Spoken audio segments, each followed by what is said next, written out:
from a galaxy far, far away.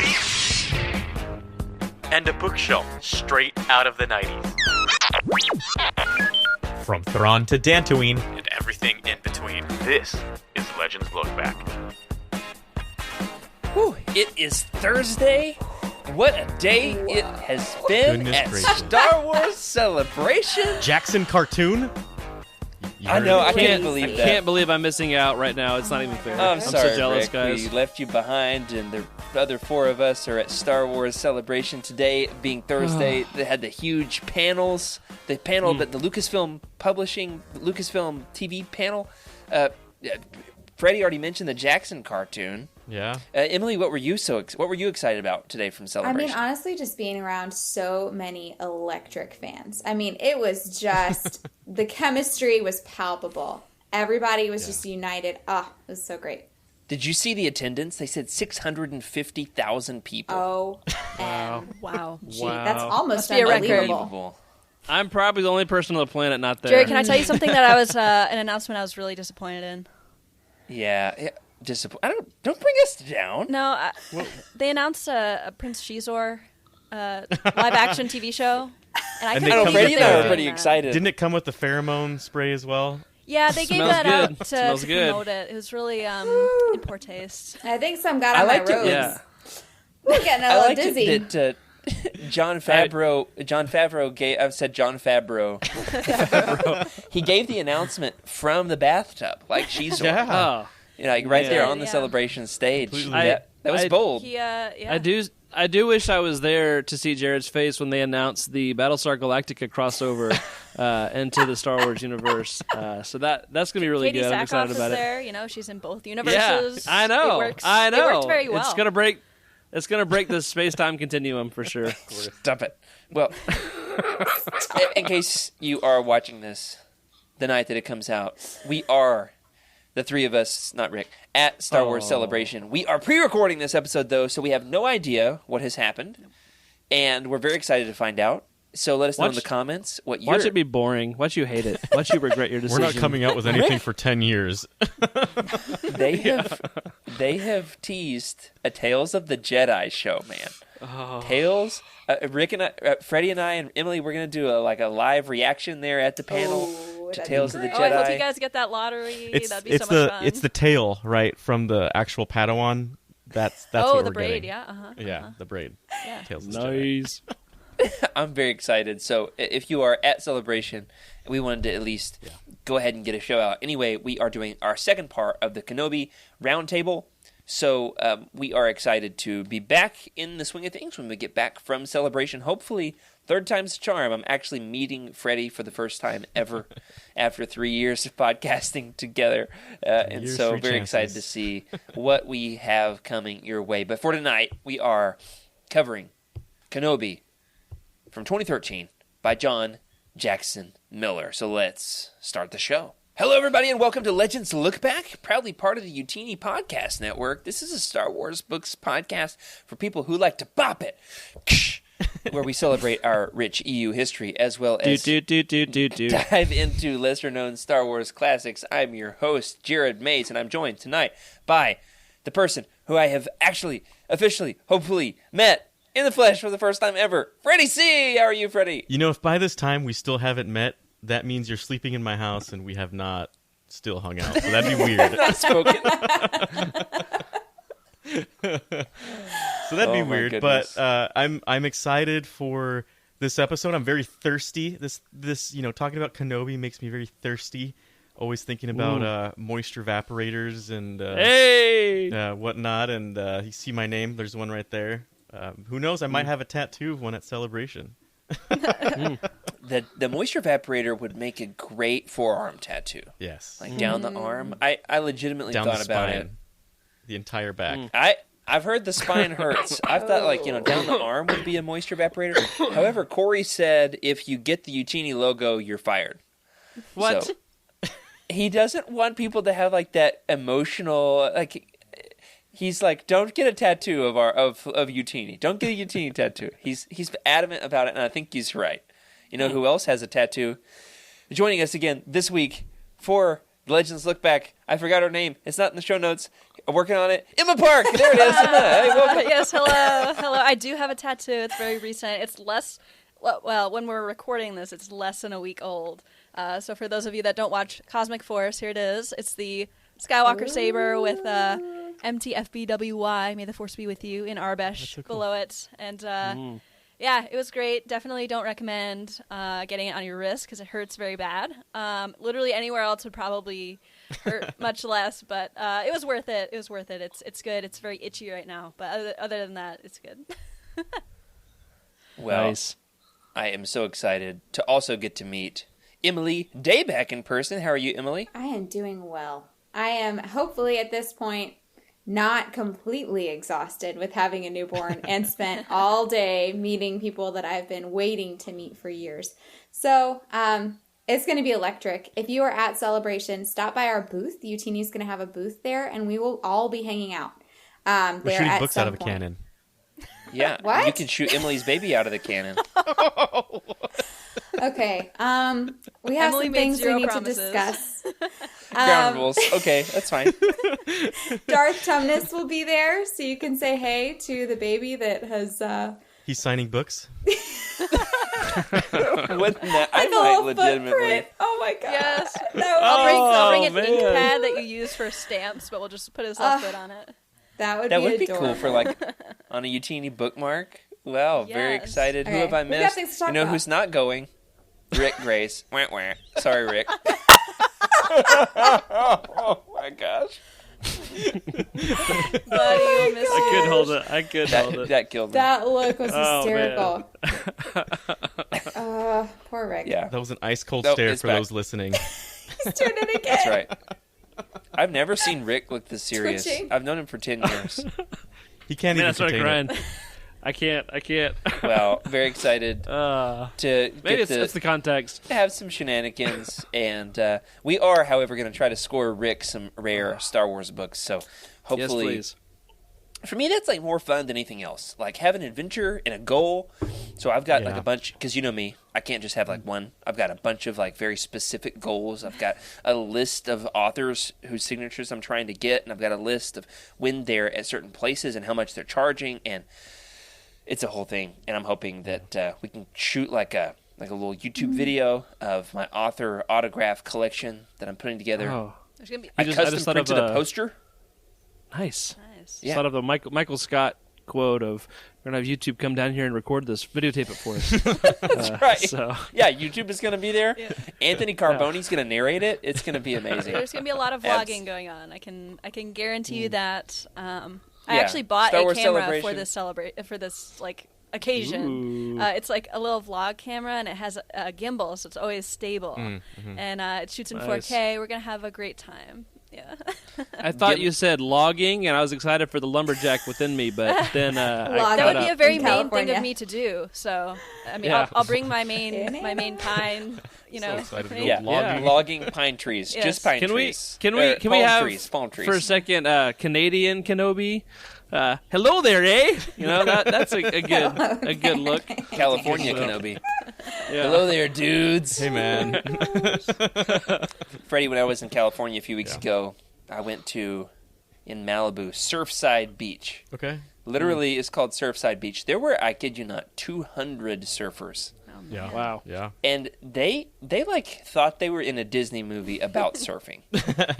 They were using all the surfing stereotypes. They were like, "Dude, it's gnarly out there, Hey, man." That's how we talk. It's for sure a thing.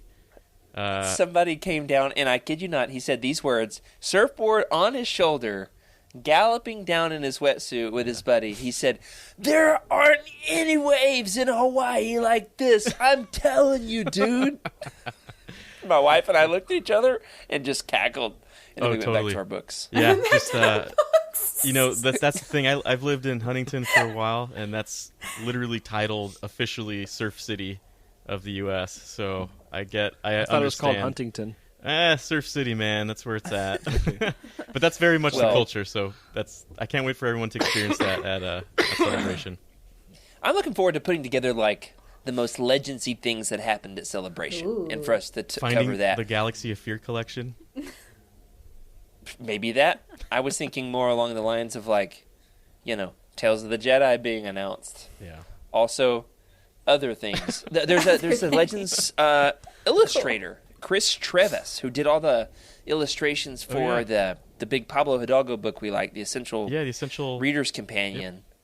The artist that did all those illustrations is going to be there. All right, y'all, we're making Rick sad. Let's he's going back to his book. Oh, are you done? Okay. Rick, however, is holding up the book that we are talking about tonight, and that is Kenobi by John Jackson Miller. We talked about the different covers last week, and by last week I mean an hour ago, because we're recording a double episode tonight here in real time. Let me ask you, though, guys. Rick, can we do like a run-through real quick on these three? What's your favorite of the three covers? The original, the Brazilian, or the Essential Legends collection? I like kind of thinking maybe the Brazilian myself. Yeah, for sure the Brazilian. Agreed. So here's the original. It's a classic. Mm-hmm. Good old Ewan McGregor. Couple of sons up there. Here's the Essential Legends collection. Looking pretty fly.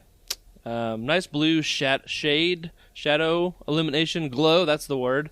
Coming across his face, and then the Brazilian cover, little perspective, ominous and powerful, and other words that are cool. Moody. Mood. They're all that's so right. good. Each one has its own feeling, right? This one is this Brazilian one has a feeling of power. Mm-hmm. The other one, which is the one that we've all seen, there's a very strong resolve on that face. Mm-hmm. And in see, that's resolve right there if I've ever seen it. Mm-hmm. Mm-hmm. And then in the this one here though, there's also suspicion, yes. Power, resolve, and suspicion. I see that he's torn.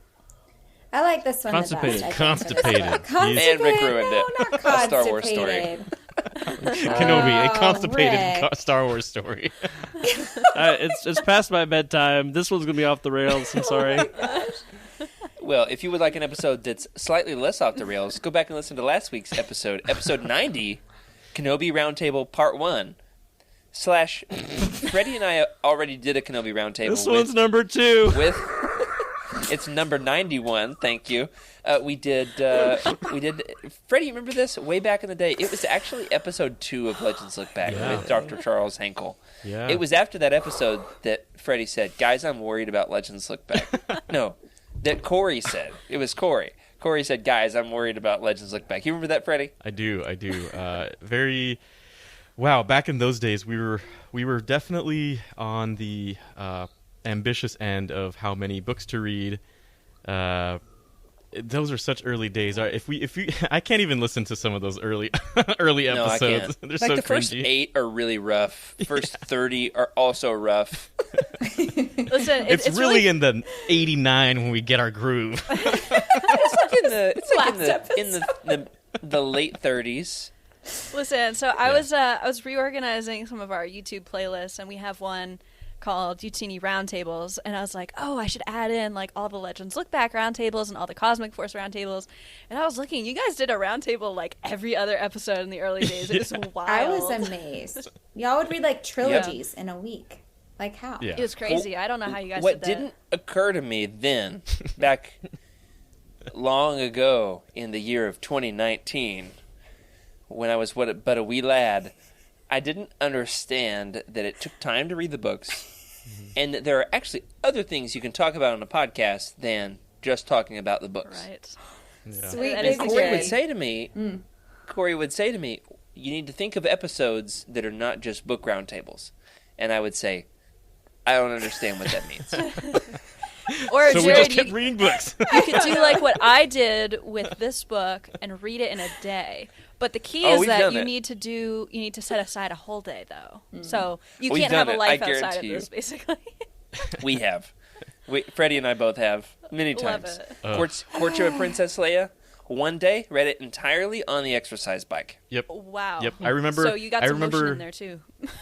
Yep. There was a time I was commuting about 2 hours to go to a job site, and I remember during that time I was listening double speed to I can't remember which audiobook. Were you driving double speed? I was probably. It happens. And then getting home was like 4 hours. I was like, okay, I get home and I tell everybody, just don't talk to me. I'm going to be laying down in bed, double speed, not thinking of anything but this book. And then there we go, podcast next day. Hey, I love this book. Those are Amazing. rookie numbers, Freddie, in terms of speed. Rookie numbers. Oh yeah, yeah. I was. No. Oh yeah. There. Let's see. Yes, if you don't know what we're talking about, Emma read the entirety of Kenobi in one Oh, yeah. sitting. Yes, at 3 times Way to speed. go. Was it triple speed? Yeah. There you Yeah. go. Yeah. Yeah, that's awesome. Well, now, guys, we've had some debate in recent weeks behind closed doors at Utini, and we're going to pull them out from behind closed doors here onto these doors Oh God, I'm that are scared. the Legends look back doors, and that is the debate has been that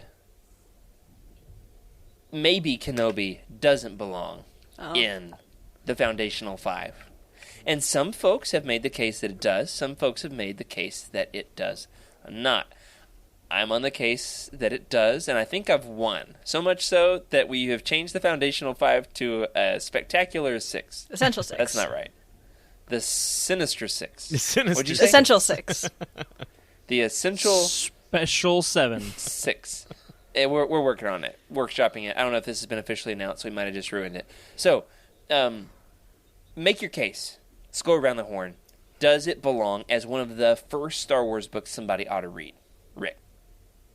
I don't know if it should be the first one, but I definitely think it belongs in the top several. I think it's definitely one of the most unique and genre-bending. It's got Western elements. It's definitely sci-fi, still Star Wars. It's got romance in it. It's got really good characters. So it's a solid book. And like we talked about last week, and hopefully again tonight, there's just so much to think about in this book. And that brings a lot to Star Wars literature. So definitely top book. Oh, Yeah, cool. I that's just a- saw that John Jackson Miller gave us a shout-out on Twitter. So what's up, John Oh, sick. Very cool. Okay, Emily, you're up next. So I'm torn. I think that this is an absolute masterpiece. I want to say that. There is so much depth. Like, the more we've talked about it, the more I really see this is a truly excellent novel. Like, the writing is incredible. However, I think that titling it Kenobi, even though it is about Kenobi and it's about like how he changes from Obi-Wan to Ben, it's a bit confusing as a first read because it's really Obi-Wan is only in a very small amount of the book. Most of it is the story of Pico Oasis and like Annalene and Orangalt. There's a lot of other stories that if you don't know that that's what the expanded universe is, then it's very confusing. Because this is the second Star Wars book that I read, and I just thought, this isn't about Kenobi at all. Like, it's about this random Annalene person. Like, I don't care about this person. She's not in the movies. And so, like, I think that it does belong. I would say that in order to truly appreciate this book for what it is, I would read it at the very end. Read the other 5 first, and then read the last one. This is your last one. You know, Emily, that's a great you nailed it. Personally, my first recommendation that I always give people if they want to start reading Legends is Heir to the Empire, because it is a book that you can come into right away. You don't have to know anything, and I'll talk about this more in a panel, perhaps at a celebration. But I think that's a great starting point. I think Kenobi is okay, but it doesn't really give you a taste of the rest of Legends and what is in the rest of Legends. There's really no like big cameos where books, some other books in Legends will pull from Heir to the Empire or Dark Empire. In this case, there's only maybe like a couple of those things, and it's mostly a standalone story. And I think that's why it's tough, right? Like, if you want to get into Legends, I feel like you need to get into a book that could lead you into a series of books. And then from there, you really start jumping off in the timeline and, really start discovering. So that's where I feel a little conflicted. But it remains to be seen what this movie does, right? What if it just completely just demolishes what we see in the book, right? Are we still going to have the same kind of feel for it? How is this really going to affect that? And it's going to be interesting, right? We'll see what Celebration really brings into into Legends, I guess. Yeah, well said. Definitely. I'm still reeling from the fact that John Jackson Miller gave us a I know. I just read it. I was like, oh my god. Like I feel like- like kind of bad for giving it a good because I really think it's good. Like You should be ashamed, Emma. You should feel I ashamed. had no right idea now. he was You should watching. be ashamed. I think it's important to have diverse opinions. Yeah. I think that makes for Well, good and I think content. I made it clear that like I enjoyed it. You know what I'm Yeah. saying? Like I did. Like John Jackson Miller. If you're watching this right now, I love your writing. And how much good. can you truly well- appreciate Michelin star level cuisine if you're consuming at ×3 speed? That's right. I Fair mean, point. like, can you Fair- really, That's right. can you really Yeah. savor all Michelin of that? star quality, John Jackson Miller. That's what she said. Oh, yes. Michelin Listen, star. if I think about this for another 5 hours at least, it'll go up another notch. Like I guarantee sure. you, because That's right. it's If a you lot listen to like, it on 2 digest. times speed, you might catch at least a couple more and then on words. her third read, I'll one listen to it time at one speed. time speed, Hey, and then I'll listen to it at let's- half all right. speed. Really soak it in. Rick has something to say. Speed. I was just going to say, after listening to audiobooks or podcasts, anything at over one speed, normal conversations are so annoying. You know? Like, listening to another live show, I'm like, can I speed them up? Like, this is so slow. Yeah. I can't handle this right now. I know. I So- listen to all So my true. podcasts on 2 times speed, and like, if I meet other podcasters that I listen to, like Sky Talkers or Blast Points at Celebration, I'm gonna be like, "Whoa, you guys have like the weirdest voices." What if I meet podcasters that I like? Whoa, that would be awesome. Yeah, it would. It would. Wow. I mean, Now, I like you guys. I can't wait to meet you guys. How are we going to carry on with the show after that? Well, anybody else? Should it or should it not be in the foundational 5? Yeah, Emma, I think Emma. I was in the like when we were discussing this, I think I was in the Take Kenobi Off camp, even though I hadn't read it yet, which I probably shouldn't have been weighing in on this. However, I think I would change my opinion now. However, like Freddie said, it kind of depends on what happens in Kenobi. Like, if this has the potential to kind of exist on its own and isn't like super contradicted, I think I would say let's keep it. What if this was the start of... Oh, if this was the start. Yeah, like, imagine almost if that, like a prequel. yeah, the Kenobi was just a start of what we're gonna see, and it's like, Yeah. whoa, What if it's okay. what if it's like, what if it's like a flashback at the beginning and we see like Annalene and like, you know, the Oasis and stuff, but it's only for like 2 minutes, so it's like, you know, we acknowledge it, right? And then we like flash forward to present day and he's I'd still like a meditating. comedic He's- first shot. Yeah, he's like he's him still trying amongst to talk a to bunch Obi-Wan. of EOP, just his head. Or Qui-Gon. Yeah. We see him with a baby EOP, Yeah. right? And yeah. So I think Knock on wood. Let's hope for it. let's hope for it. Let's hope for Rue. We get mention of Rue. She's canon. That would be ideal. Yes. If you're watching this live, we will find out tomorrow, or at least the first 2 episodes. So, long story short, I think I might have commented a little prematurely. It's hard because I feel like there's so many good starting points with Star Wars books, and you know, because we were discussing putting Light of the Jedi in its stead, and I am like a huge proponent of that being anyone's first Star Wars book. Like that is what that's literally one of the first Star Wars books I gave my dad. It wasn't the first because it wasn't out yet, but it's one of the first. And if I was to do it all over again and all the High Republic was out and stuff like that, like it is now, I would absolutely give him Light of the Jedi. So it's hard to compare the two, but I can see both sides. It's hard. That's cool. I didn't know you'd done that with your dad. I did, yeah. The You first didn't book give him Runes of Dantooine? I thought about it, man. I thought about it. Oh, that reminds me, I need to bring my copy of Ruins. I gave him Alphabet Freddie's house. Squadron to start because I asked him, I was like, you know, what types of books do you like to read? You know, anyways, because he was like, I want to try out one of those Star Wars books, and I was like, oh, that's quite the question. So I started him on Alphabet Squadron. Now he's read all of the High Republic, all the junior novels, all the YA. Like he's really into it now. So I should give him a Legends book, you guys. I should give him Kenobi. See what he thinks. Oh my gosh. That's my next We're going to have an show. episode Ooh. called Emma's Yeah. Dad I'm gonna Reads do a that. Legends X-Wing, book. Yes. X-Wing series too. If you like, you know, Alphabet Squad, I'd he go loved X-Wing. Alphabet Squadron. That's X-Wing let's Squadron do is the it. real OG. Let's So, do it because yeah. now I have he does audiobooks on his commute, and now I have the you Kenobi go. audiobook because I had to find a way to get it done today. Yeah. And we share an account so that I get to listen There to you him go. too, and bam, that is Yeah, what I'll do. you Rogue go. Squadron's a good rec too. Oh my gosh, I'm so excited. That's fun. Now, I can see this going either way. I do see your point, Freddie, that, it may not be the best for the fact that it doesn't propel you into something else. It is a great book. In fact, that leads me into my assertion. Ready for my mic drop Ready. statement of the night? Don't break I've it. got a bold claim that I developed as I was reading this book. And by that I mean, I came up with this last night, so see if it stands the test of time. I think this is the best. Come me to the one. All right, put me on the one. All right, I got to make my I have a name. soapbox here. Just demanding things. Here we go. Rick, thank you, sir. Thank you. Yes. Okay. Show the man that's This going to be at is- Celebration. There we go. Oh. All right, guys, I got to make a bold claim here. Here it is. 2 minutes, Rick. Ready? Here it is. This is the best Star Wars novel. Kenobi by John Jackson Miller is the best Star Wars novel. Here's what I mean by that. As a novel by its own merits, it is the best novel. I'm not saying that it is the best Star Wars book or my favorite Star Wars book, because honestly, I don't know what my favorite Star Wars book is, because Dark Empire is a comic. So I don't know. My wife asked me last night, which one's your favorite book? And I was like, how much time do you have? Need some time for this. Eventually she cut me off. She was like, that's enough, I'm done. So, but I don't think it's the best Star Wars book. I don't think it's my favorite Star Wars book.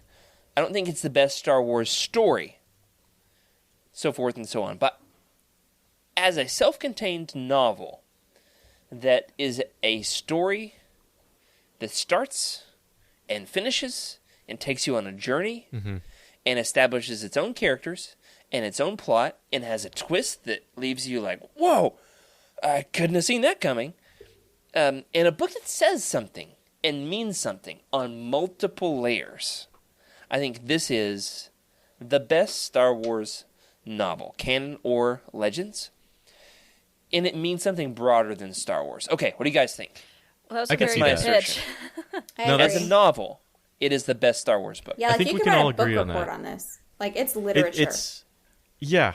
Emily, you said it. This is literature. This is a book. If we were to say this is the deepest and or the book with the most depth, possibly from my point of view, I think it has a lot of depth. There's a lot going on here that is even unsaid, right? Which we talked about in the previous episode. We had the indigenous versus the settlers, right? We had that encounter. We had a bully. He's a bully. I mean, there's no doubt about it. He's an absolute bully, and how that psychologically developed, right? He's not a bully because he's a bully. It's because he's desperate, and then of course. You have a very clear light and darkness going on. You have Kenobi, who is a Jedi, who is supposed to be the light in the darkness. So there's a reason why there's hope in this area, and why things don't go out of hand is because Kenobi does come in and he kind of ruins that for Oren. But ultimately, I feel like if you were to have like a seismograph of this book, right, where you could see the levels, it would just be one of the deepest things that touches on a lot of topics and a lot of issues without really even actually talking about it explicitly, right? It doesn't say anything about indigenous versus settlers. It's touched on. We kind of we can see it, but I mean, once you think about it, Emily said it right on. This is literature. You could talk about the topic, how they were treated, and once you understand a culture, you tend to not be so, I guess, what's the term I'm looking here? You're not so prejudiced, right? And the more we get to know, the more we get to know the Sand people, the more we get to see them as a culture, a tribe, and it's like, what? How are you killing these people? This race, right? Like that doesn't make any sense. And Jared, you nailed it, man. You nailed it. Thank you. It's great. I see your point of view. It belongs on the list for sure. I just appreciate that Emily got to use her anthropology degree tonight on Let's Look Back with that my eyes lit ethnocentric. up. I wasn't on camera, but I'm sure Rick noticed. I was so excited. I was like, I can use my degree. Emily, your turn. 4 Go. years Let's do it. for I almost used the word ethnocentric when I was making the show notes. Did you really? and you used it, and I mean, I'm so proud. I thought that was a word that was only taught at Christian schools, so I'm glad that you know it too. Jared, I think you've convinced me. Like, so you're defining like the best. So you're saying it's like the best standalone novel. You're defining novel as like a standalone thing, like not part of a series, right? No, not necessarily as a standalone, Okay. but I'm saying as a novel. The only one. Like according to the term novel. Okay. The only one that I could see coming close in my mind is Alphabet Squadron. But because I think it gets real deep. Like I think it has. Yeah. It's different in how it gets deep, right? Like. Yeah. I'm talking canon on a Legends show. My bad, but we totally know what you're talking about. I get it though. I get yeah. I get your point of view though. Like this is like it's like the fine wine of Legends books, right? Sure. Or grape juice. That's right. Or grape juice if you're non-alcoholic. Yeah, it was made in old number 1, right? The evaporator that makes the sweet water. I'll tell you what. When I was out mowing the yard when I was listening to that part about how sweet the water is from old number 1, I stopped the mower and like, walked in the water. house and was like SpongeBob, water. That was maybe your best voice yet. Yes. What a night for me. John Jackson Miller tweeted at me. It's a did good an tweet. impression. Do you want to read it on air? Because it Go for it. Go it's- for it. It was a week ago, so we're really late checking our tweeter for reacting tweeter. to it now. All right. Go for it, I'm Freddie. going to read this because I started reading it after Jared mentioned it, and I could see why he was smiling. All right. Same. This is from John Jackson Miller. 33 minutes ago from me reading this. Another fun podcast. Well, actually, should I read ours first? Yeah. Okay.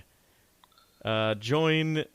I think it's just us posting about. Let's see. Hello there. Yeah, we're just talking about Kenobi. We tagged him in it, and so he responded. So he must have listened to our podcast. That's fun. That's Yeah. crazy. He listens sometimes. Yeah. Another fun podcast, and in answer to a question that's on it, the first Del Rey book with the Legends banner was the 8th printing of my Lost Tribe of the Sith. I believe Kenobi was the first hardcover to get the banner in paperback. I saw a bannerless cover version early on. There we go. Answer. That's so crazy. That's such a fun never fact. I've never seen a bannerless cover. Are they like the prototype rocket launcher Boba Fett's? Like, are there bannerless Kenobi paperbacks That's a good out there in the question. wild Somewhere. somewhere? But there's only yeah, 4 in existence. Have you ever gotten a like the early release books, but like Heart of the some Jedi? publishers, some publishers though like they publish with cheaper like substandard print material that it's like just for like the author and maybe like a focus group. I've been like an early group for some Christian like theology books and like some Christian fiction where it'll say advanced reader copy and all that. And so like it's possible that it's paperback, but it's one of those that's not intended for circulation, but it exists. It's like a It's review. intended for my collection. That's what it is. Exactly. I gotta get one. That's what I was thinking. Burn a hole in your Woo, wallet. Man, I'm fired up. Woo, how about that? That's really cool. Find it at Wow. Celebration. Now that we've complimented him, let's critique the book. Yeah. Should there have been more young Luke? I was just listening to the Cosmic Force this morning and aired last night, which if you're watching this live, was a week ago. So, All right, so that makes flow a ton walking. of sense. We're Flow flow walking. walking like Jason Solo here on Legends Look Back. All right. In the Journals of Ben Kenobi, there is quite a bit of young Luke. Yeah. He crashes his T-17. What is it called? The T16 Skyhopper. T16 Skyhopper. Skyhopper. Yeah. Okay, fine. I was off by a digit. And so Luke is a part of the story, but he's really not in this. Yeah. Should there have That's been more true. Luke? Well, didn't we see at the beginning of the book? He was a baby, right? So I feel like he was too young to like do We would have seen anything. him throwing up. Yeah, like baby. Diaper change time. I mean, Emily knows. Like babies, they don't do much. Like They you know, don't. They They eat, don't they get poop, into they much sleep. trouble. Yeah. They do much. Oh there it my is. gosh! I was There you thinking go, like right? jokes. even if they were to have like little baby Luke crawling out into the desert and then Obi-Wan grabs him, puts him back into the cradle and just like takes off, no one knows. But that doesn't. I don't know. That just seems like Aunt Beru and Uncle Owen are just not responsible. Okay, but technically, he was in a lot of action. Technically, he was in the bar fight at the beginning. Technically. Oh yeah. John Jackson Miller said that prologue was one of the only two things that his publishers told him to edit for the second draft, was to add a prologue because Kenobi didn't come up in the first 40 pages of the novel. So they said, do a prologue with Kenobi in it. And so that was actually added later kind of as additional material. And you can find out these kinds of details on farawaypress.com, where John Jackson Miller does his behind-the-scenes chronicling of the production of these books, which is really fun. It makes it tough for me as an interviewer to write questions that are not already answered there, I'm telling you. But I've got some, don't you worry. And you've probably heard them by this point when you're listening to the show, because time. All right. It's crazy. Anybody else? Young walking. Luke? Yes or no? No, young Luke. Just no. Why? I think it would have taken away I don't from know. the Tired story. of kids because you're a youth minister? Yes, no. Because it doesn't need to be about Luke. Kenobi has a story to tell on his own. And, it's okay to have a non-Skywalker in a story. I'm good with it. Thank you. Insert Excellent the Michael point. Scott gif. Thank you. Yeah. I don't think there should have been any more, because I think this book is perfect as it is. Flawless. There's a couple things where I'm like, that's a little silly, monkey Jabba. Or I don't want to list all the silly things because I want to be nice. But Star Wars is They're silly. fun. They're It's fun, vacant though. in space. It's silly. It's got to be a little Yeah. silly. it's vacant I in space. love that. I've listened. I I've re-listened to this book the ridiculousness. more times than just about any, 5 or 6 probably, maybe 8. I mean, this is a very rereadable book. Yes. What was your point, Emily? Oh, I was saying I love the little tidbits, the ridiculous tidbits. I just think they're the best. Like how Hello very There Star was in Wars. the book a bunch of times. Yes. Like that that's is fun. that's why I love being on Legends, a Legends show. I read way more canon than I have Legends. I'm working on it. But how ridiculous, Legends can be so ridiculous. And Oh, yeah. I'm Yeah. so here for it. I love it. Emily, I want you to pay attention throughout the rest of the year. Every Legends book you read, I want you to write down the page number of the quote in every single Legends book. I'm serious. Not a one missed this. Every single Legends book has this exact line. I've got a bad feeling about this. Yeah. Every single That is not Legend. shocking That's what I was to gonna me at all. guess. Bad feeling about this. Yeah. Every single Now that I one. say that, I wonder, was it in Kenobi? Yeah, I'm pretty sure. I'm pretty sure it was. It had to be. Somebody get a PDF Yeah, and Command F It's that. almost mandatory. Oh, that's a good idea. That's right. Somebody Command F that, please. Well, Sounds like a bad thing to say, people. It sounds like I a said it, question I was for like, John Jesus. Jackson Miller. that does. I should yes, ask him. it does. absolutely. anyone Add it ever to- asked him Add that? it to the notes. Yep. Oh my goodness. Yeah. So, we're a no on young Luke. How about Tatooine as a planet? I mean, I can't think of any other Star Wars book that takes place entirely on one planet. Can you? Yes. What? A New Dawn. Okay. What planet? That one that they're on. Is it Lothal? No, actually, it is a system. They do like I was asteroids gonna and say stuff. I remember the ghost being a big part of that, so I feel like they Yeah. went somewhere. They went somewhere. Give me a second. And it's excellent for no. world building. Excellent for world Let me building. take a the fact quick that look it's- at my bookshelf.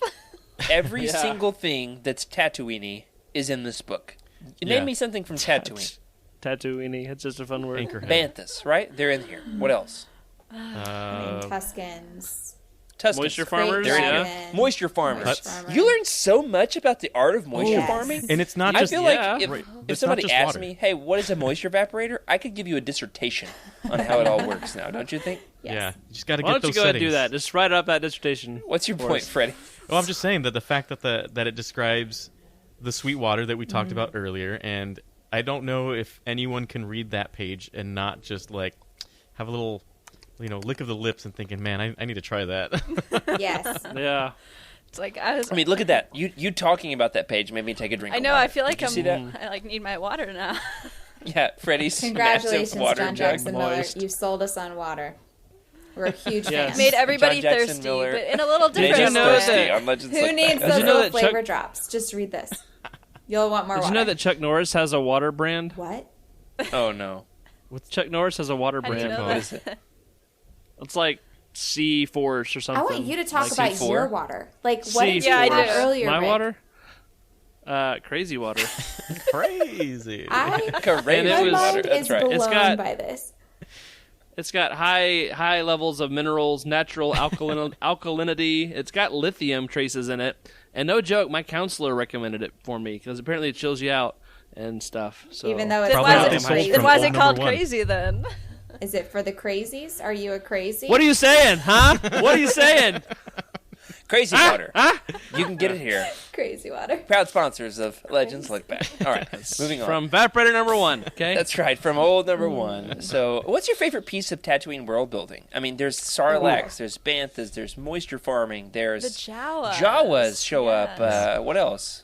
I really enjoyed getting to see a different side of Jabba the Hutt. This is before well, at least his menagerie and operation. This is before I read Han Solo trilogy, so I hadn't had much Jabba outside the movies, and so it was cool to see. Oh, this is a real guy who owes money to this big bad guy, and so I don't know. That was fun. Excellent. I think like Somebody the else? whole like seediness of Tatooine is my favorite. Like with the gambling and the cantina. Like I feel like there's not a whole lot of planets in which the seediness spreads so far in Tatooine. It's just everywhere. Yeah, but you got Bupa. Bupa shows up and he's like, Orengaul. That voice Give was me my the monies. favorite. Give me It the was money. pretty Yeah. good. Yeah, that was good. Oh my gosh. No, is somebody going to say the Sand People lore? Oh, That- yeah. That's Before the great. Book of Boba Yeah. Fett, Yeah, Book of 9 Boba years Fett. ahead of its time. Yes, yes, that was This incredible. book did it before it was cool. Yeah. Mhm. And Yeah, we were talking about the like whole like the black melon thing. Like you see the black melons in from the Journals of Obi-Wan Kenobi. Those showed up in the comic for the first time, and then they used them in the Book of Boba Fett and the Mandalorian first actually. So there's like I don't know. There's just so much cool Tatooine lore. Like But they're in here. They're called something else oh, in the they book, are. but they're in Okay. here. I mean, Yeah. it's just such a cool idea. Like something that grows on Tatooine that provides water. Like that's such a good idea. Because I mean, you like think about it. They didn't always have moisture vaporator technology. Like they would need water from somewhere else. You know. Yeah, Hey absolutely. Jared, what about Yeah. that canon or that Legends reference that we had? That to me, when I first saw that, I'll never forget my first read of Kenobi and seeing Sherrod Hett. Right, just the fact that they were mentioned. I was like, okay, John Jackson Miller, I see what we're doing here. I like that you said Sherrod like Jared, so thank you for that. I say Sherrod. Sherrod. Like he's like you tell legends about him, you know. Anyway, yeah, this is the most legendsy thing in the book. I've called this the Legends linchpin of Kenobi. People often, if they don't know what they're talking about, will say Kenobi could be canon, and I say no, couldn't. Doesn't work. You know why? A huge, important character in this book is somebody from the Republic comics, and that is Sherrod Hett. Emma, do you have any clue who this is? I gathered from the context that he was a Jedi that turned into a Tusken Raider. Other than that, no clue. What if I told you he's from the comics? Yes. I would probably want to run to my iPad to read those comics. You are in for a fun evening because Oh, boy. they're some of the best Star Wars comics ever written, without a doubt. Nice. So there's two characters, Sherrod Hett, who gives birth to a son. You ready for this? Okay. Asherrod Hett. Ah. It's like my neighbors back in Massachusetts, father and son, Wayne and Dwayne. No, stop it. That's not That's real. so bad. It is real. Oh, Dwayne was my best friend. God. It what? And he's- is real. Okay, sorry. Yeah, that's right. He's a huge Star Wars fan, so shout out to Dwayne. Dwayne's a real one. Dwayne, all right. That's right. Dwayne and Wayne. Yeah. Wayne or Wayne? Wow. Wayne and Dwayne. So you got Sherrod Hett cool. and Asherrod Hett. Okay, that's not Yeah, confusing sure. And- at all. Those They sounds are- like ancient Near Eastern gods. They are absolutely, Freddie, tell him, aren't they the most important characters in all of Legends comics? I would say so.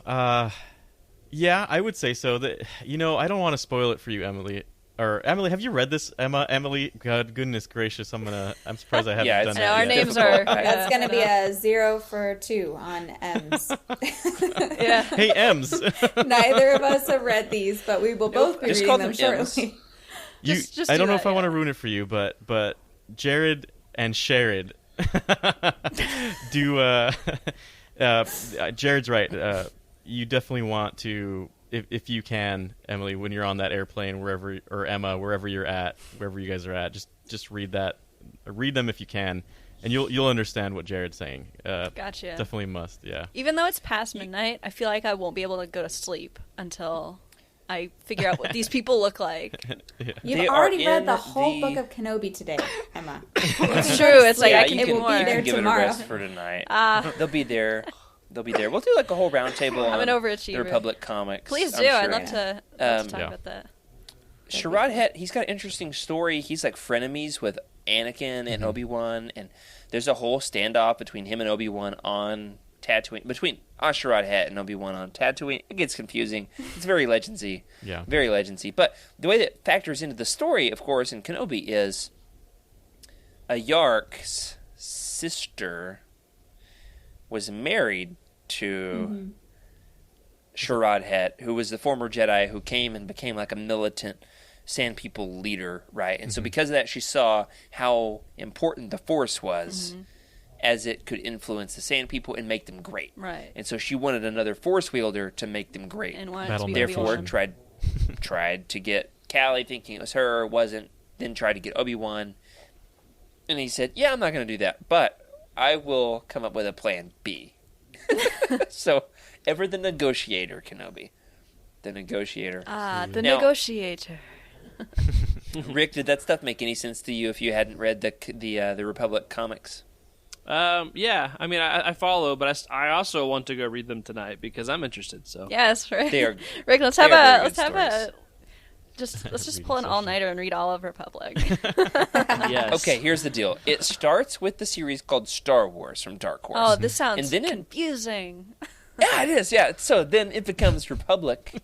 But most of that isn't about Sherrod Het. It's about Quinlan Voss. But there's really no labels to warn you when it is about Quinlan Voss and when it's about Sherrod So Het the and Wook is my Obi-Wan friend. and Anakin. The No, Wook is because your it'll friend. spoil everything. Yeah. Oh no, yeah. no. Wook. Okay. Yeah. Okay. And never then- mind, never mind. Then Is there a Utini guide for this? Oh. yes, but it's also spoilery. I wrote it. Ah. Okay. Ah. But I can pull the issues and give them to you. Okay. So it goes from ready for this? It goes from Star Wars to Republic. The same series then pivots a third time to the Dark Times. Dark Times is the same series, but just continues. Then, if you want the full story of Sherrod Het and Asherod Het, it continues into Legacy. Legacy, then, when it's finished, becomes Legacy War. Legacy War, after you finished it, there's a sequel called Legacy 2. Ready for can you recite it all back to me? No. I mean, A long time ago in a galaxy. if far, it takes far you like 5 minutes to explain this, that means that it's way too confusing. Just ask Jacob. I talked Yeah. about Legacy on an episode with Jacob, so he went and started to read Legacy. Then he got to and Freddie, what's that crossover event from Knights of the Old Republic? Oh, he's told me all about this. He was mad at you. Vector. He was like, "What has Vector. Jerry gotten me into?" He's like, He got to Vector. Oh yeah, that's right. And then was like, I don't know what's happening, so I'm going to go back and read these other series. So then he started reading Republic. Yeah. He started reading Knights of the Old Republic. How many comics do you He- think he got through until he figured things out? So he got sidetracked by the crossover event and never made it through Legacy. I think he just gave up. Honestly, like I haven't heard anything about Gave it. up, and he moved to the other side of the world. Yeah, he's like, I need to get far away from this man. Oh my gosh, literally in Vietnam as we speak. Yeah, Shout out to Jacob. Oh my gosh. We love you. Also, if you get the crossover event, just keep reading what you're reading. Don't feel like you've got to fill in all the details. Yeah, That's a great way to absolutely. get bogged down. But it's a great story as it concerns Sherrod Het and his son Asherod Yeah. Het. Well, it also relates really well to not the extremes of the Star Wars universe with Republic and Legacy, but some stuff we're a little bit more familiar with, right? Like Episode 3 and 4, the movies. How well does this book do at filling in the gaps between Episodes 3 and 4? I think it's one of the best filler pieces. I would How about agree. y'all? I would agree with that because we see him like bringing baby Luke to the Lars homestead. We don't actually see that scene, but we know that scene, right? Mm-hmm. You know, part of me wishes that we got a little bit of like when Obi-Wan leaves Luke with the Larses, like I've always wondered, like, what was their reaction? Why were they just like, oh yeah, we'll take this baby, no problem? Like, that's not how it works, like in life. So I kind of wonder what that was like. I also feel like, one of the other kind of questions I had was like, I feel like he lived really far away from the Larses, and I feel like that was that wasn't the whole purpose of like his mission that we knew of in Revenge of the Sith. But honestly, those are just tiny things, and I have a like completionist personality, so I honestly think you're right, Jared. It did lead into Episode 4 very well, in my opinion. Yeah, sure. Freddie? I think so. Going back to just the times when it was just the original 3 movies, right? You don't really know what's going on in the history before that. So then we get the prequels, and the prequels very well explain what life was like during those times. There was tons of Jedi. First of all, that was the crazy thing, to see tons of Jedi. Right. And after that, right, much later on, 2013, we know that he must have been there. We had an idea. Okay, well, he was watching over Luke for a while. Clearly, we filled in the gap, but we don't know what was going on, and it must have been difficult, right? We don't know that story. So having us look at Obi-Wan talking to Qui-Gon, pleading, like, I know you're not going to hear this, but like, please, like, I feel like he's just begging for interaction, and seeing that struggle. I think it's a great gap to see the struggle and sacrifice that Ben Kenobi went through to become Ben Kenobi. Man, that would have been a great title, like Pride and Prejudice. Struggle and Sacrifice. A Star Wars story. Yeah. That's beautiful. Emily? Mm-hmm. I think it does a really great job of kind of doing a slow fade, because there's a lot of time in between those 2 episodes. It's like a whole generation has to grow up. So I think it does a great job of kind of like indicating that a lot of time is going to pass, because it is a kind of slower paced book where it's a lot of internal growth. And I think that just kind of sets the tone for this time spacing. I'm not sure. The rhythm? No. That's right. You got to sink in. Yeah. You have to like sink in. You're in for the long haul. Yeah. Part of it is it's an empire. Mm-hmm. And you want the empire to be formidable and have like this long reign. There's this huge change that happens between the prequels and the original trilogy. And really in universe time, it's only 20 years. Which isn't all that long.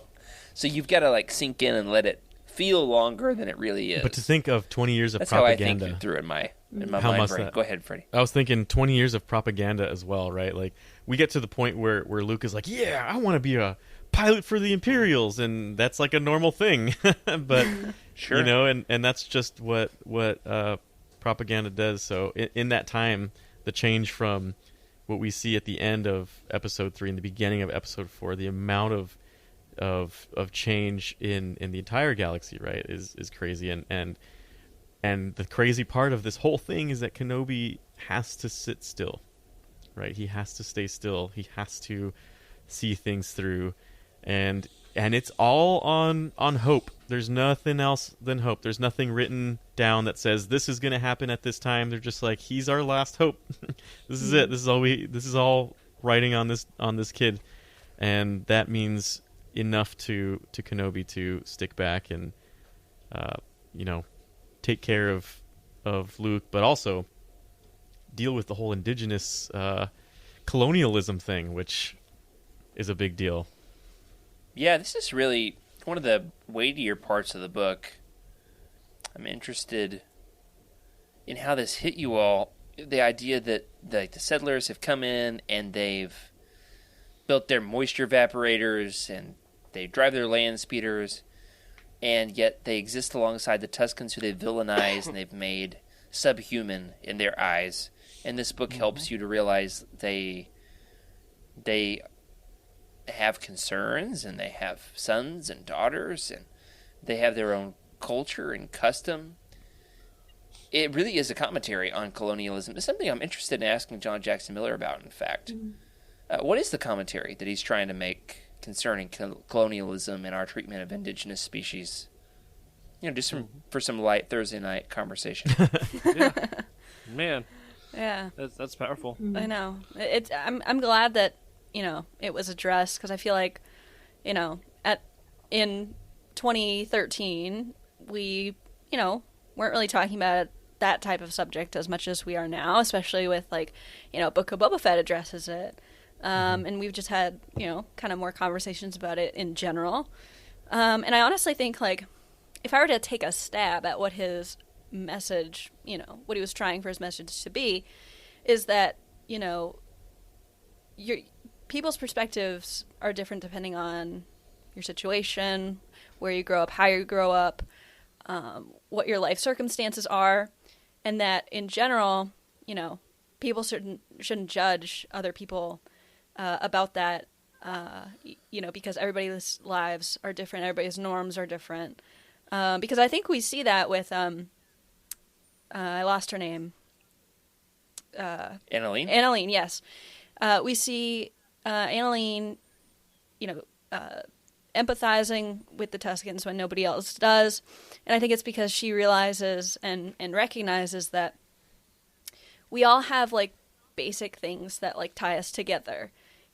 We're all humans. In her case, they were both mothers. So we all have things that, tie us together, even if, some other things are different. So I think that the message was that while we have our differences, our similarities can bring us together more than the separation that our differences make.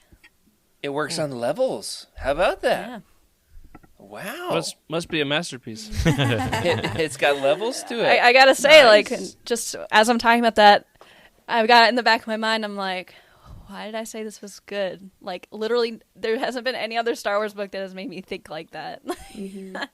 It's a slow burn. It's almost like I'm about to ask you for your new rating here in a minute. Okay, Emily, what was your take on the anthropology of colonialism? Oh gosh. I mean, I think it's ethnocentrism for sure, because we all come into the world and into our communities with certain ideas of how things should be done based on our background. And it's a constant conversation that we need to have about if what we know to be true or what we think to be true is actually true, or if that's just our experience. Because there's a different side to everything.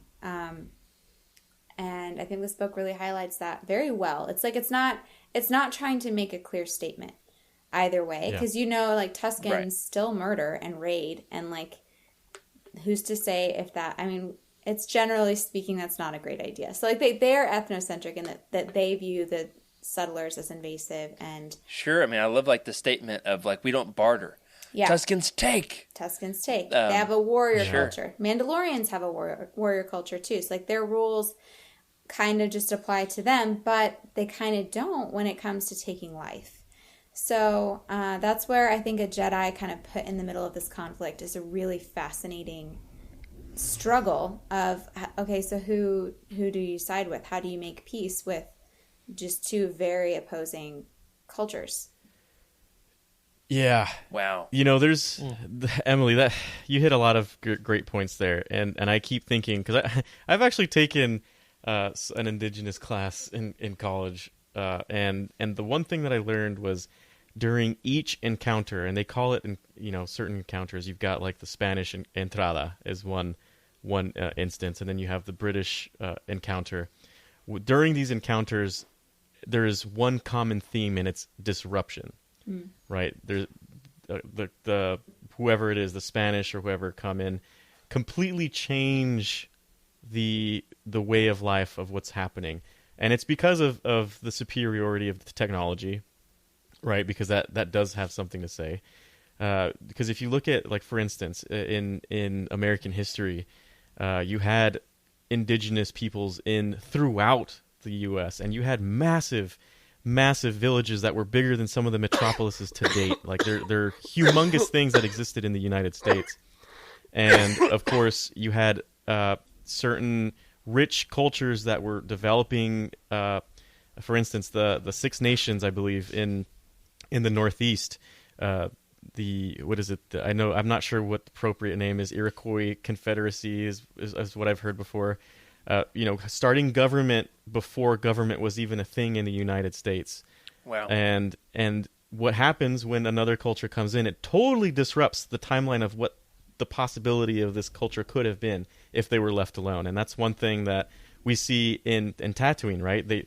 Settlers just found this place and decided, all right, moisture evaporators everywhere, totally disrupting the culture and way of life of whoever was there beforehand. And it's the same thing we see nowadays. We don't respect that there was a thing before us, and there was a thing here even before anybody existed. There was stuff happening here, and we totally not we, but the at the time the colonialists disrupted that path, and we never got to see what it could turn out to be. And I feel like, what could have the Sand People been like if they were left alone? Right. What could the Republic if they just have stopped been picking like on them. if the Empire hadn't taken over? Yeah. So it's a very deep book, man. I mean, just point out too, like we talk about Tatooine as moisture evaporators and all that, but the Tuscans, they remember the Dune Sea. Yeah. They remember the water that was on the planet, and so like literally their view of the world is completely different from the colonialist. I was gonna say too, like I mentioned some of this last week, but I watching the movies didn't even see Tusken Raiders as people. Not even register as alien.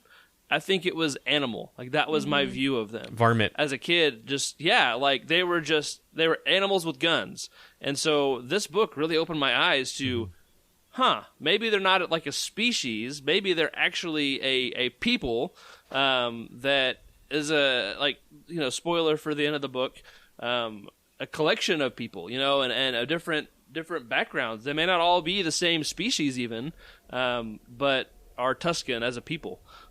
So anyway, good discussion for sure. Wow, y'all have kind of left me speechless. I'm just like sitting here examining myself and my own motives. I'm not even cracking jokes.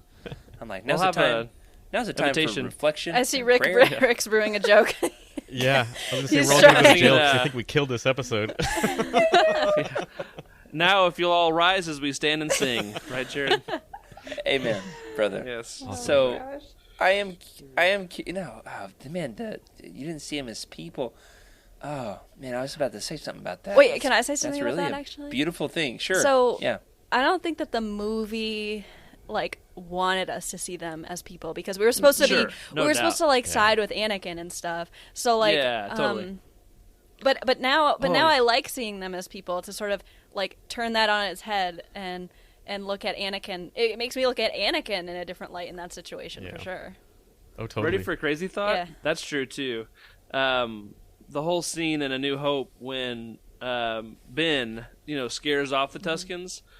What if it's like a insider thing where it's like Leave my dude those are alone. his old buds, and no, it's like a stage, like his crate dragon call. They know it's him, and so they play big, but really it's just a wink kind of encounter, where it's he needs to get Luke to Ben. come with them, so they stage it. Yeah, that's just a fun thought. what it taught me was that he learned that they're scared of crate dragons, Yeah. so Yeah. he started using that to his advantage. Yeah. Jared, I have a question for you. Well, Sure. and everybody that's read this book before. When you guys were watching the season premiere of The Mandalorian, the second season, how did you react to that crate dragon? I mean, I know it was in KOTOR and stuff, but It was different. especially with this book.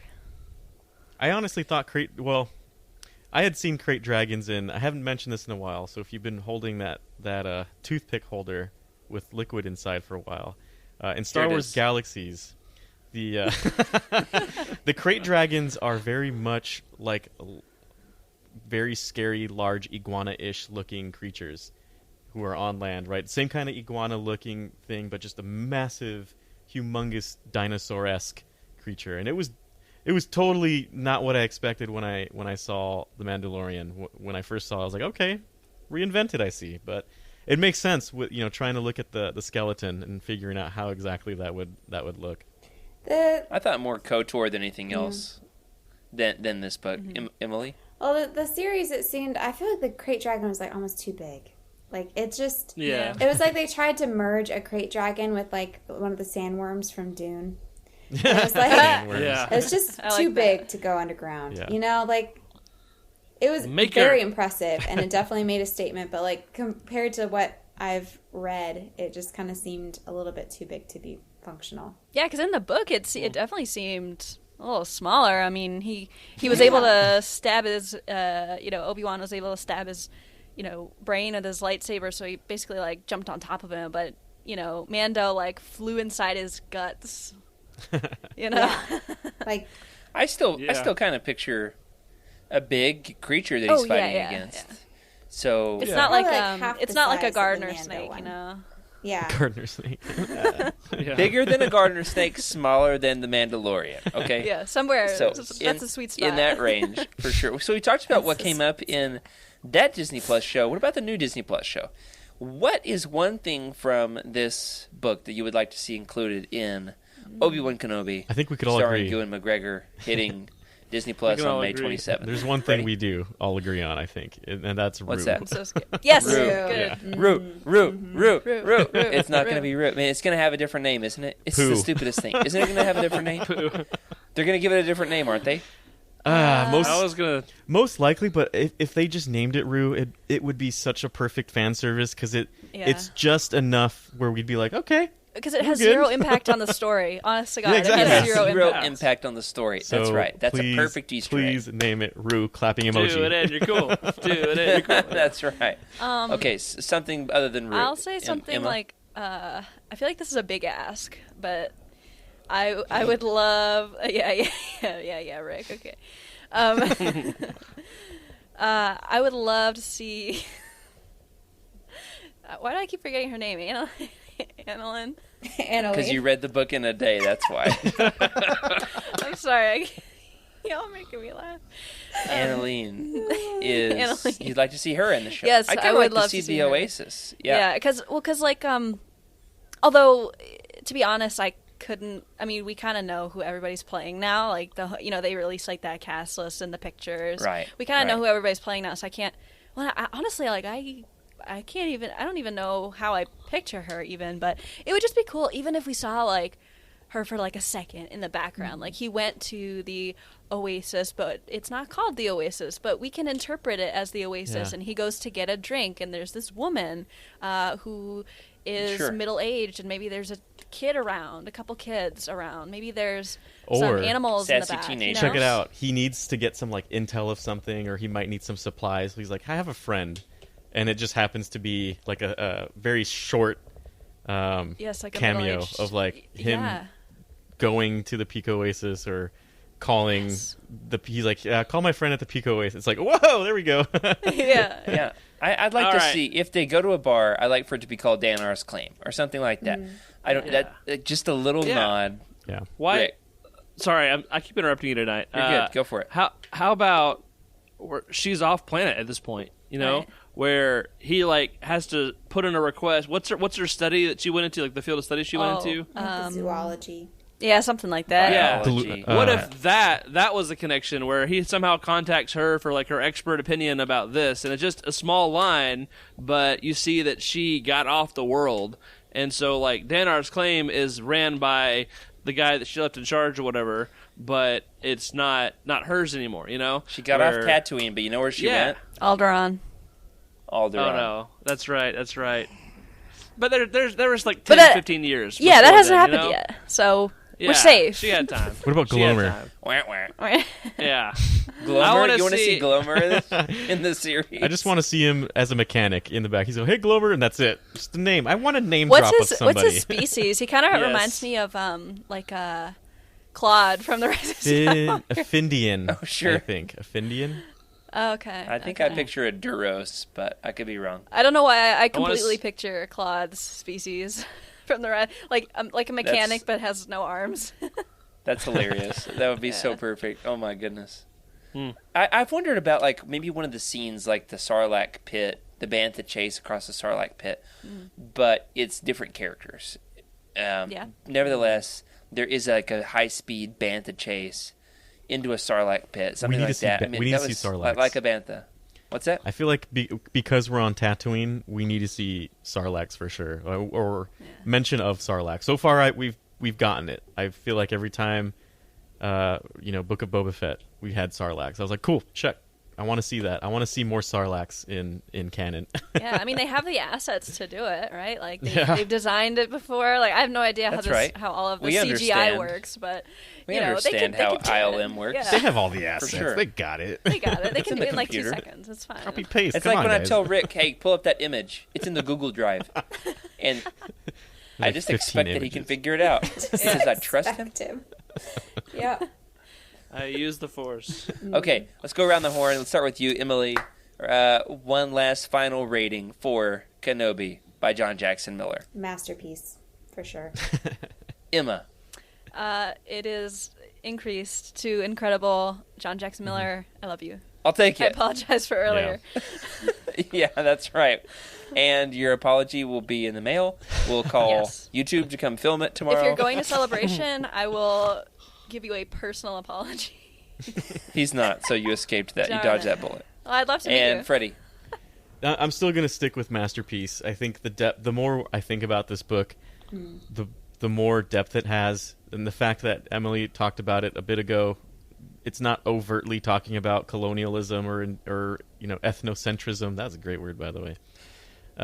It's not talking about women's rights versus men's rights versus everything else that we talked about in this episode. For a 2013 book, for it to be this deep and to cover so many topics, and for it to be Star Wars, it's pretty genius.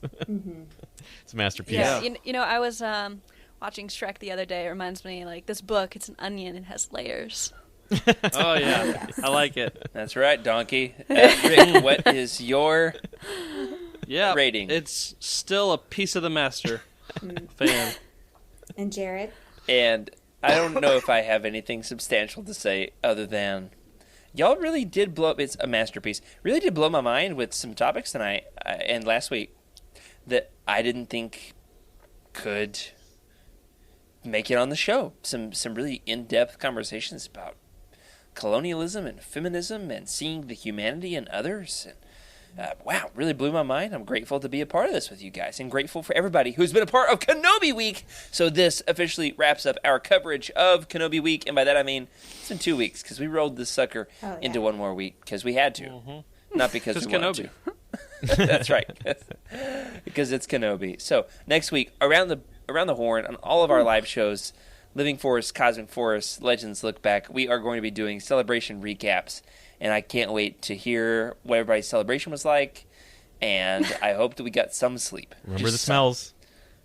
Remember the smells. What a sentence. Moist. Well, on that note, that does it for this week. Thanks for joining us for Legends Look Back. Thanks to our incredible patrons for your amazing support. And especially we want to thank Indar, Brian Dooley, Earl Q, Patrick Ortiz, and Carl Sander on our Jedi High Council, and Matt Billington, Elizabeth Cloutier, Freddie C., and Sally and Chris Eilerson on our Alliance High Command. Remember to sub to the channel and leave us a review in your podcast platform of choice to help us make the show and help others find it as well. If you'd like your thoughts read on the show, let us know your thoughts about, the topics of colonialism and feminism, or other things. You can email us at legendslookback@utini.com. You can send us a message in the Legends Look Back Discord channel. You can leave a comment on this episode on YouTube, or you can find us on Twitter at Legends Look Back. Or me, I'm at Jared Q. Mays. Freddie. At Wake Up Freddy. Rick. Moist man palps. Oh my gosh. That's somebody, but... That's not. I can't tell if it's a joke or not. I literally can't. yeah, it's one of those things I'm kind of like, eh. Okay, Rick is Rick_Grace. Emily? At Darth Daybeck. And Emma. At Irma Jedi 26. If you're looking to buy some of these books, such as Kenobi, get the old one or the new one, the Essential Legends Collection. we're indiscriminate. Buy whichever one you want, as long as you go on over to Utini.com, Google the book there in the search bar, click the Amazon link in the profile, and then you can have a book showing up at your doorstep after you've read it. Leave us a review and let us know what you think. And remember, keep the Utini fan code and be a force for positivity in the fandom. May the force be with you. This is a Utini broadcast.